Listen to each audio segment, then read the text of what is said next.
Assalamualaikum warahmatullahi wabarakatuh. Perkenalkan, kami dari kelompok 5 Kesehatan Mental dan Perilaku Kerja kelas B yang beranggotakan Salsabila Barada, Indah Wahyuni, Rahma Safia Nasmi Amazan, dan Lailatul Fitria. Pada video kali ini, kami akan menjelaskan mengenai intervensi K3 dan psikopatologi di Rumah Sakit Mulia. Sebelumnya, saya akan menjelaskan secara singkat Rumah Sakit Mulia. Rumah Sakit Mulia adalah rumah sakit umum swasta yang dimulai dari awal berdirinya sebuah rumah sakit bersalin yang beroperasi sejak 1 Juli 1997. Pada tahun 2005, mengalami peningkatan status menjadi rumah sakit umum sesuai dengan keputusan Wali Kota Tangerang. Rumah Sakit Mulia merupakan rumah sakit tipe C dan sudah lulus akreditasi pada bulan Maret 2016. Rumah Sakit Mulia beralamat di Jalan Kiai Haji Hashim Asy'ari, nomor 18 Sudimara Pinang, Kota Tangerang. Adapun visi dan misi dari Rumah Sakit Mulia sendiri yaitu: pertama, visi dari Rumah Sakit Mulia menjadi rumah sakit pilihan keluarga di Kota Tangerang yang dikenal selalu mengutamakan prinsip care, cepat, andal, ramah, dan empati. Lalu, misi dari Rumah Sakit Mulia ada 5. Yang pertama, memberikan pelayanan kesehatan yang berkualitas prima dan aman dengan berlandaskan prinsip dasar care untuk mencapai kepuasan pasien dan juga keluarga. 2. Meningkatkan kualitas SDM melalui diklat. Yang ketiga, mengelola Rumah Sakit Mulia dengan manajemen profesional yang inovatif, efektif, dan efisien.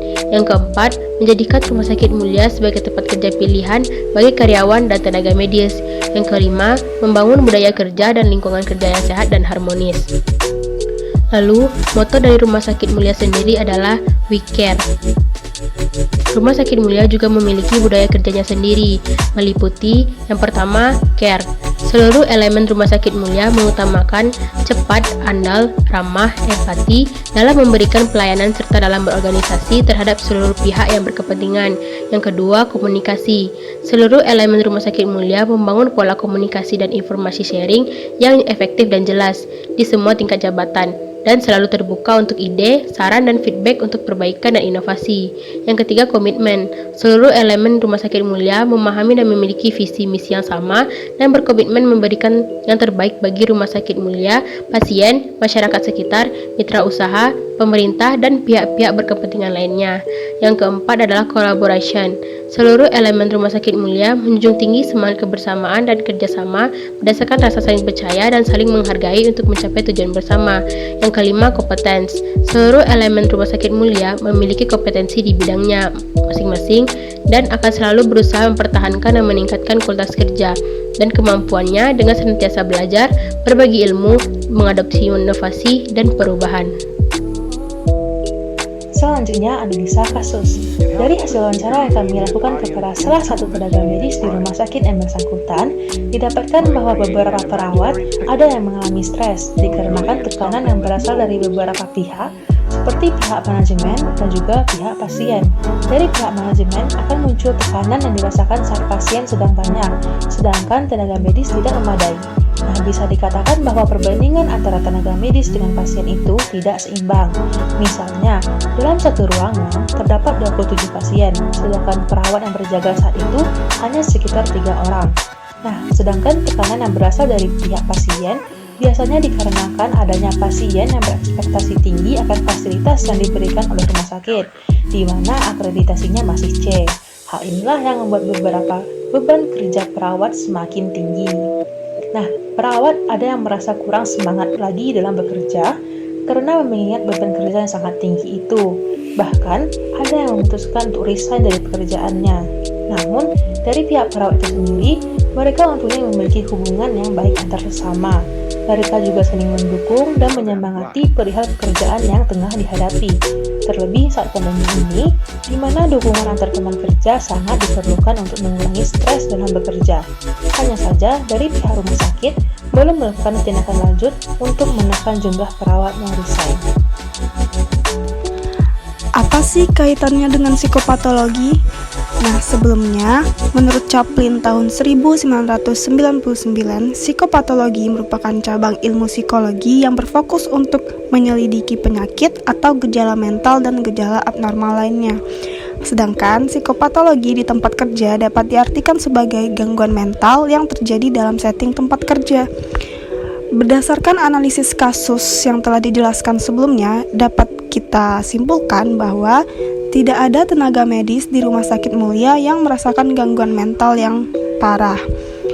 Tekanan kerja yang berat, baik dari pihak manajemen maupun pasien, hanya sampai membuat semangat tenaga medis menurun, tidak sampai merasakan stres atau gejala lain dari psikopatologi.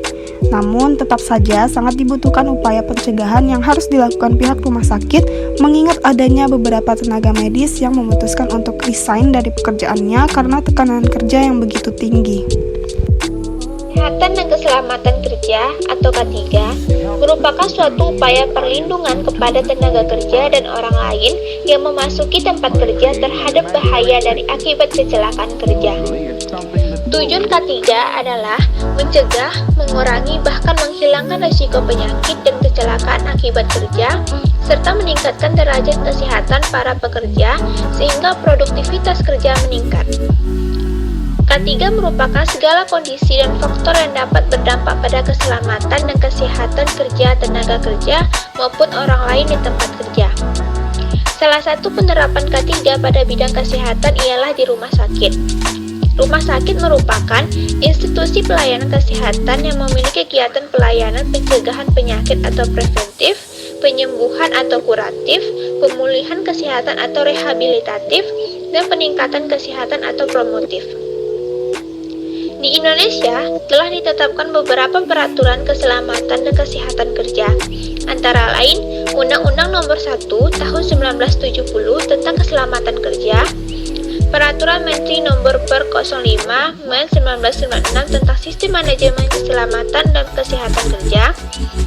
Nah, peraturan-peraturan tersebut ditetapkan bertujuan untuk mencegah dan mengantisipasi terjadinya kecelakaan kerja. Peran perawat dalam usaha keselamatan dan kesehatan kerja di rumah sakit adalah mengkaji masalah kesehatan, melaksanakan pelayanan kesehatan dan keperawatan, melakukan penilaian terhadap asuhan keperawatan yang telah dilakukan, memelihara fasilitas kesehatan rumah sakit, membantu dokter dalam pemeriksaan kesehatan pekerja, ikut berperan dalam penyelenggaraan pendidikan K3, ikut berperan dalam usaha keselamatan kerja, yang terakhir mengordinasi dan mengawasi pelaksanaan K3. Upaya K3 di rumah sakit menyangkut tenaga kerja, cara atau metode kerja, alat kerja, proses kerja, dan lingkungan kerja. Upaya ini meliputi peningkatan, pencegahan, pengobatan, dan pemulihan. Kinerja setiap petugas kesehatan dan non-kesehatan merupakan result dari 3 komponen K3, yaitu kepastian kerja, beban kerja, dan lingkungan kerja. Nuat Tatmojo tahun 2010 mengatakan bahwa ada beberapa cara yang dapat dilakukan untuk meningkatkan persepsi, pengetahuan, dan sikap perawat dalam menjaga kesehatan dan keselamatan selama bekerja. Di antaranya dengan memberikan promosi kesehatan dan pelatihan tentang K3, sehingga hal ini diharapkan mampu merubah perilaku perawat menjadi lebih baik.